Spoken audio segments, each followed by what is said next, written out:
जय श्री श्याम। खाटू बाबा के चमत्कारों से हर कोई परिचित है। खाटू बाबा के चमत्कारों की सीरीज में मैं आज आपको एक और चमत्कार के बारे में बताती हूँ जो एक बहन के साथ घटित हुआ।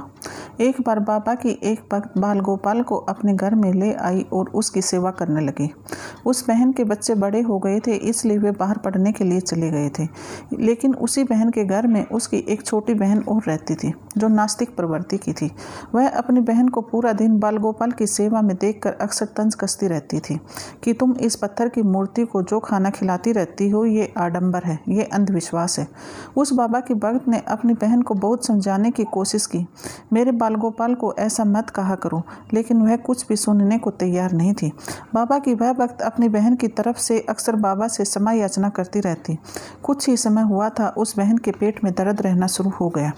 बाबा की उस भक्त ने अपनी बहन को सभी जगह दिखाया, एलोपैथी, आयुर्वेद और होम्योपैथी सभी तरह की मेडिसिन दिलवाई, लेकिन कोई आराम नहीं हुआ। तब उस भक्त ने अपनी बहन को कहा, देखा तुम मेरे बाल गोपाल को अनाप शनाप कहती रहती थी, इसीलिए तुम्हारी यह हालत हुई है। दरअसल वह बहन जब भी खाना खाती 10 से 15 मिनट बाद वह फ्रेश होने के लिए चली जाती। किसी भी टेस्ट रिपोर्ट में उसकी कोई बीमारी नहीं मिलती और उसका पूरा समय टॉयलेट में ही व्यतीत होने लगा। लगभग 1 वर्ष हो गया, वह काफ़ी परेशान हो चुकी थी। अब उसके पास बाबा की शरण में जाने के अलावा और कोई रास्ता नहीं बचा था, इसलिए वह हार मानकर बाबा की शरण में गई और सच्चे दिल से क्षमा याचना करने लगी। बाबा ने भी अपने भक्त का मान रखा और वह लगभग 20 से 25 दिन में ही पूरी तरह ठीक हो गई। आज वह बाबा की बहुत बड़ी भक्त है और बाल गोपाल की सेवा करने के लिए हमेशा तत्पर रहती है।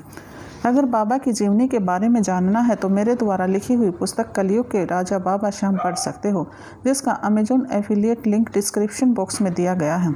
अगर आपकी कोई इच्छा पूरी नहीं हो रही हो तो सच्चे दिल से इस पुस्तक का पाठ कीजिए, आपकी मनोकामना मेरे बाबा अवश्य पूरी करेंगे। अगर किसी को बाबा से जुड़े सवाल पूछने हैं तो मुझे कमेंट अवश्य कीजिए। जय श्री श्याम।